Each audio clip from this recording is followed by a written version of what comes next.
ایک شخص نے اپنی بیوی کو طلاق دے دی تو کچھ لوگ اس کے پاس پوچھنے گئے کہ کیوں طلاق دی۔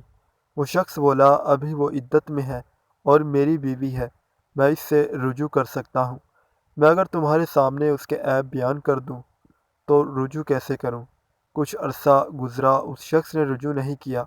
کچھ لوگ دوبارہ اس کے پاس وجہ پوچھنے آئے تو وہ بولا، اگر اب میں نے اس کے بارے میں کچھ کہا تو کوئی بھی اس سے شادی نہیں کرے گا۔ اس عورت کی دوسری جگہ شادی ہو گئی۔ چند لوگ پھر پوچھنے آئے، آخر کیا وجہ تھی؟